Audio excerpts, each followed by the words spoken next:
முட்டை தொக்கு சப்பாத்திக்கு தொட்டு சாப்பிட்றதுக்கு தொட்டுக்க பாருங்கள் எப்படி செய்யறதுன்னு. ஒரு கடாய் வச்சு எண்ணெய் ஊற்றிட்டு அதில் கடுகுலாம் போடக்கூடாது.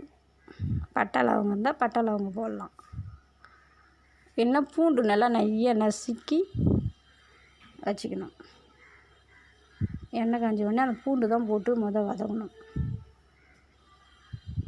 நான் பாருங்கள், பூண்டு போட்டு நல்லா வதக்கி அது முடிஞ்ச உடனே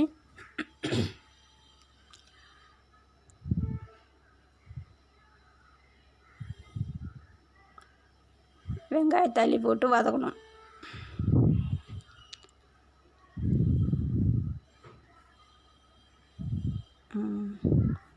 வெங்காயம் அள்ளி போட்டு வதக்கி நல்லா நைஸாக நல்லா வதங்கிடணும். வெங்காயம் அந்த பூண்டுலாம் வதங்கும் போது கொஞ்சம் உப்பு போட்டுக்கணும். நம்ம உப்பு போட்டுக்கணும்னாக்கா சீக்கிரம் வதங்கிட்டோம். அப்புறம் தக்காளி போட்டு வதக்கிட்டு நம்ம குழம்பு மிளகா பொடி போட்டாலே போதும். குழம்பு மிளகா பொடி, கொஞ்சம் கலருக்கு மஞ்சள் பொடி, கொஞ்சம் சிக்கன் மசாலா இருந்தால் கொஞ்சம் லைட்டாக, குழம்பு மசாலா இருந்தால் கொஞ்சம் போட்டுக்கலாம். நல்லா வாசனையாக இருக்கும்.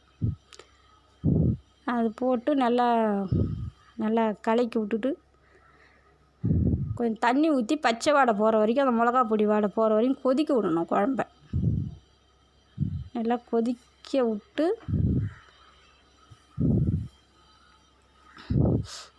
நல்லா கொச்சி சுண்டின பிறகு தான் அப்புறமா பாருங்கள் சிக்கன் மசாலா பொடி கொஞ்சம் போடுவேன். நம்ம வீட்டு சாதா குழம்பு மிளகா பொடிக்குது, அது போட்டாலே போதும். அது போட்டு நல்லா வதக்கணும். நல்லா வதக்கி கொஞ்சம் தண்ணி ஊற்றி, கொஞ்சம் தாராளமாக தண்ணி ஊற்றி நல்லா கொதிக்க விடணும்.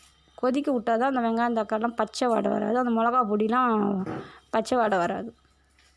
எல்லாம் கொஞ்சம் கொச்சி சுண்டின பிறகு தான் அப்புறமா அடுத்தது முட்டை உடச்சி ஊற்றணும். அதில்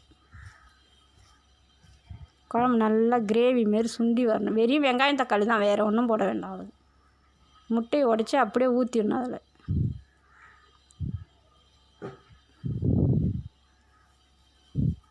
முட்டையை உடச்சி அதில் ஊற்றி விட்டு ஒரு கலக்கி விட்டு கொஞ்சம் நேரம் தட்டு போட்டு மூடிடணும்.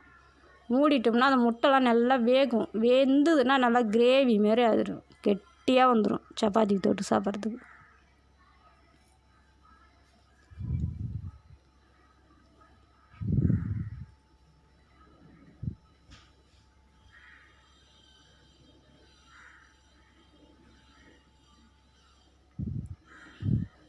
போட்டு நல்லா முட்டையை உடச்சி ஊற்றினப்படி கொஞ்சம் ஸ்லோ பண்ணிக்கணும். அடுப்பை ஸ்லோ பண்ணி நல்லா கொஞ்சம் கலக்கி விடணும்.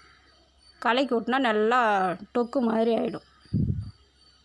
அது பாருங்கள், அந்த முட்டை வேகிறதுக்கு அந்த தட்டு போட்டு கொஞ்சம் நேரம் மூடி விட்டுடணும். ஒரு 10 நிமிஷம் மூடி அடுப்பு ஸ்லோவில் வைக்கணும்.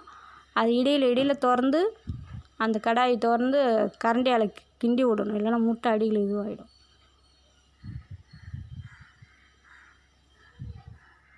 சப்பாத்தி போடுறதுன்னு எப்படி பாருங்கள். மாவு நல்லா பிசைஞ்சு ஒரு 10 நிமிஷம் ஊற வச்சு, அந்த மாவு பிசையும் போது ஒரு ஸ்பூன் எண்ணெய் ஊற்றிக்கணும். அப்போ தான் சப்பாத்தி சாஃப்டாக இருக்கும். சப்பாத்தி நல்லா போட்டு கொஞ்சம் ரொம்ப தண்ணியாகவும் பிசையக்கூடாது, கெட்டியாகவும் பிசையக்கூடாது. மாவு மீடியமான இதில் பிசைஞ்சால் தான் சப்பாத்தி நல்லா புசுன்னு வரும்.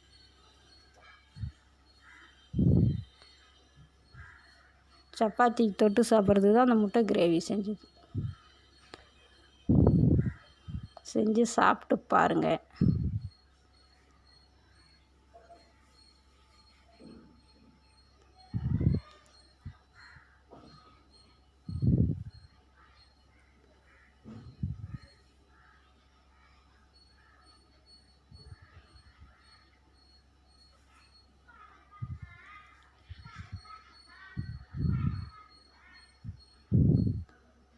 அந்த கிரேவி நல்லா கொஞ்சம் நேரம் ஆற விட்டால் தான் கொஞ்சம் கெட்டியாகும். இல்லைன்னா அப்படியே தண்ணியாகவே இருக்கும். உடனேவே எடுத்தாலும் அடுப்பில் வந்து சூடாகவே எடுத்தாலும்.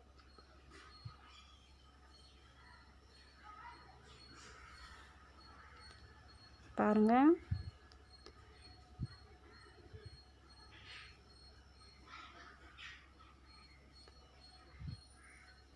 எடுத்து வச்சு சாப்பிட்ற வேலை தான் முடிஞ்சிடுச்சு. கிரேவியும் சப்பாத்தியும். சப்பாத்தி பிக்கும் போது பாருங்கள் எவ்வளோ சாஃப்டாக இருக்கும். அந்த கிரேவி டக்குன்னு செய்யுது. ஒரு அவசர ஆபத்துக்குன்னா டக்குன்னு செஞ்சுக்கலாங்க முட்டை கிரேவி. அதிகம் செலவு கூட ஆகாது. முட்டை, வெங்காயம், தக்காளி இது 3 பொருள் இருந்தாலே போதும். கொஞ்சம் எண்ணெய் ஊற்றி அப்படியே கொஞ்சம் கொல கொலன்னு இருக்கும். தொட்டு சாப்பிட்றதுக்கு நல்லாயிருக்கும்.